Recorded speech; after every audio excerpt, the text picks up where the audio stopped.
ಈಗ 24 ಲಕ್ಷ ಆಸ್ತಿಗಳದ್ದು ದಾಖಲೆ ಇದೆ. ಬಿ ಖಾತಾ ಎ ಖಾತಾ ಬಿ ಖಾತಾ ಅಲ್ಲದೆ ಎ ಖಾತಾ ಇರೋದು 6.5 ಲಕ್ಷ ಜನ ಈ ಖಾತಾನ ಈಗಾಗಲೇ ಮುಂದಕ್ಕೆ ಬಂದಿದ್ದಾರೆ, ತೆಗೆದುಕೊಂಡಿದ್ದಾರೆ. 6.5 lakhs ಅಂದ್ರೆ ಎ ಬಿ ಸೇರಿ 24 ಇದೆ. ಈಗ 6.5 ಲಕ್ಷ ಈಗ ಫೈನಲ್ ಆಗಿ ತೆಗೆದುಕೊಂಡು ಕೆಲವರೆಲ್ಲ ತೆಗೆದುಕೊಂಡಿದ್ದಾರೆ, ಅರ್ಜಿ ಹಾಕಿ ಡಾಕ್ಯುಮೆಂಟ್ಸ್ ಹಾಕಿ ಪಡ್ಕೊಂಡಿದ್ದಾರೆ. ಅವ್ರದ್ದು ಫೋಟೋ, ಮನೆ ಫೋಟೋ ಎಲ್ಲ ಹಾಕಿ ತೆಗೆದುಕೊಂಡಿದ್ದಾರೆ. ಇದಿನ್ನ ಜಾಸ್ತಿ ಅವರ ಗ್ಯಾರಂಟಿ, ಅವ್ರ ಆಸ್ತಿಗಳ ಗ್ಯಾರಂಟಿ ಮಾಡಬೇಕು ಅಂತ ಆನ್ಲೈನ್ ಅಲ್ಲಿ ಸಿಗ್ಬೇಕು ಎಲ್ಲರ ದಾಖಲೆಗಳು. ಸೊ ಮುಂದಕ್ಕೆ ಅವ್ರಿಗೆ ಯಾರಿಗೂ ಕೂಡ ನಂದು ಹೆಚ್ಚು ಕಮ್ಮಿ ಆಗಿದೆ ಅನ್ನೋದು ಭಾವನೆ ಬರಬಾರದು. ಆ ದೃಷ್ಟಿಯಿಂದ 22ನೇ ತಾರೀಕು ಅಕ್ಟೋಬರ್ ಇಂದ 1 ನವೆಂಬರ್ ವರೆಗೂ ಒಂದು ಮ್ಯಾಸಿವ್ ಡ್ರೈವ್ ಅನ್ನ ನಾವು ತೆಗೆದುಕೊಳ್ತೇವೆ. ಒಂದು ಅವಕಾಶನ, ಒಂದು ಚಾನ್ಸ್ ಕೊಡ್ತೇವೆ.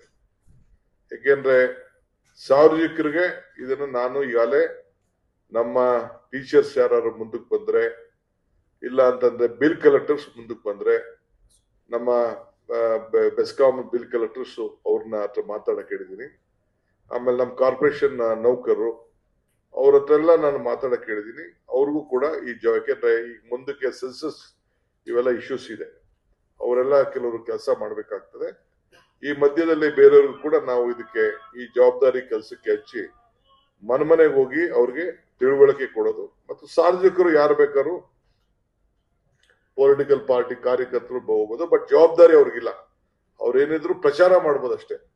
ಮಿಕ್ಕಿದ್ದು ಇದಕ್ಕೆ ನಾವು authorised BESCOM employees, bill collectors ಮತ್ತು ನಮ್ಮ ಅಧಿಕಾರಿಗಳು, ನಮ್ಮ ಸಿಬ್ಬಂದಿಯವರು, ಟೀಚರ್ಸ್ ಇದ್ರೆ ಈ ಡ್ರೈವ್ಗೆ ಎನ್ಕರೇಜ್ ಮಾಡ್ಕೊಳ್ಬೇಕು ಅಂತ ನಾವು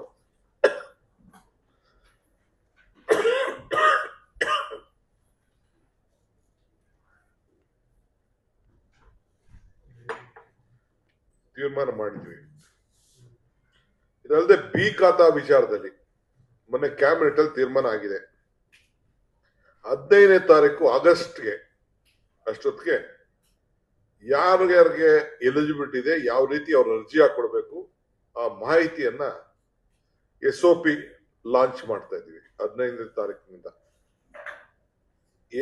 ಬಿ ಖಾತೆಯಿಂದ ಎ ಖಾತಾಗೆ ಯಾವ ರೀತಿ ಅರ್ಜಿ ಹಾಕ್ಬೇಕು, ಏನ್ ಮಾಡ್ಬೋದು, ಯಾರಿಗೆ ಅರ್ಹತೆ ಇರ್ತದೆ, ಅದನ್ನೆಲ್ಲ ಅವ್ರ ಆಸ್ತಿಗಳನ್ನ ರೆವಿನ್ಯೂ ದಾಖಲೆಗಿರ್ಬೋದು, ಮತ್ತೊಂದಿರ್ಬೋದು, ಅವ್ರು ತೆಗೆದುಕೊಂಡು ವಾಸ ಇರೋರಿಗೆ ಅದಕ್ಕೆ ಪರಿಶೀಲನೆ ಮಾಡಲಿಕ್ಕೆ ಅವ್ರಿಗೊಂದು ಅವಕಾಶವನ್ನ ಆನ್ಲೈನ್ ಅಲ್ಲಿ ಹಾಕೊಳ್ಳಿಕ್ಕೆ ಒಂದು ಅವಕಾಶನ ನಾವು ಮಾಡಿಕೊಡ್ತೀವಿ.